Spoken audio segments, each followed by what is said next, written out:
ମାଙ୍କଡ ମାନେ କଣ କରେ ଗୋଟେ ଗଛରୁ ଆଉ ଗୋଟେ ଗଛକୁ ମାଙ୍କଡର କେତେଟା ଗୋଡ଼? ଚାରିଟା ଗୋଡ଼। ଆଚ୍ଛା ତାର ଗୋଟେ ଲାଞ୍ଜ ଅଛି ନା?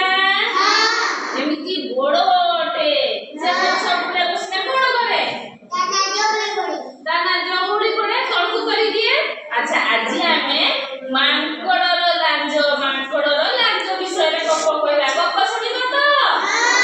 ଠିକ ଅଛି ଶୁଣ। ଗୋଟେ ପାଖରେ ଗୋଟେ ଜଙ୍ଗଲ ଥିଲା। ସେ ଜଙ୍ଗଲରେ ବହୁତ ଗଛ ଥିଲା। ସେ ଗଛ କଣ ହଉଥିଲା ନା ସେ ଗଛରେ ଭିତରେ ଗୋଟେ ଗଛ ଥିଲା। କି ଗଛରେ? ବର ଗଛଟେ ଥିଲା। ସେ ବର ଗଛ କଣ ହଉଥିଲା ନା ଜଙ୍ଗଲ ଭିତରେ ବର ଗଛଟେ ଅଛି, ଭଲ ଛାଇ ହଉଥିଲା। ଆଚ୍ଛା ସେ ବର ଗଛରେ କଣ ହଉଥିଲା ନା ଗୋଟେ ମାଙ୍କଡ ଯାଇକି ବସୁଥିଲା। ବସିକି କଣ କରୁଥିଲା? ତାର ଗୋଟେ ଏମିତି ଲମ୍ବା ଲାଞ୍ଜଟେ ତଳକୁ ଝୁଲେଇ ଦଉଥିଲା। ଆଚ୍ଛା ସିଏ ଯୋଉ ମାଙ୍କଡ ଲାଞ୍ଜଟି ଝୁଲଉଥିଲା, ଝୁଲେଇ କଣ କରୁଥିଲା? ଏମିତି ହଲଉଥିଲା ଲାଞ୍ଜଟି। ମାଙ୍କଡ ଗଛ ଉପରେ ଲାଞ୍ଜ ହଲାଇବେ ମଜା ଲାଗେ ନା? ଝୁଲିତେ ମନ ହୁଏ ନୁହଁ?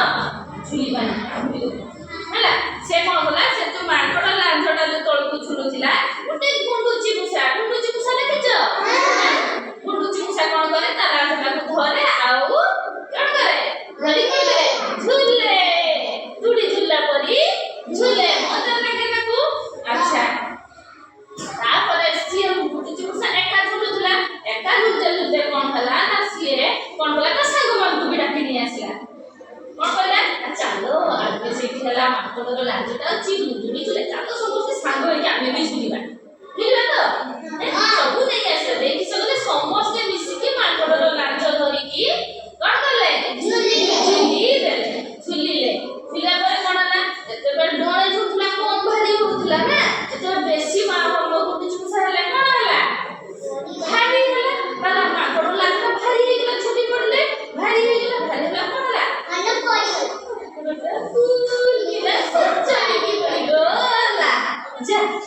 ଗୁଣ୍ଡୁଚି ମୂଷା ମାନେ ଯେ ଝୁଲୁଥିଲେ ତା ଲାଞ୍ଜ ଧରିକି, ସେମାନେ ଯୋଉ ପଡିଗଲେ କଣ ହେଲା?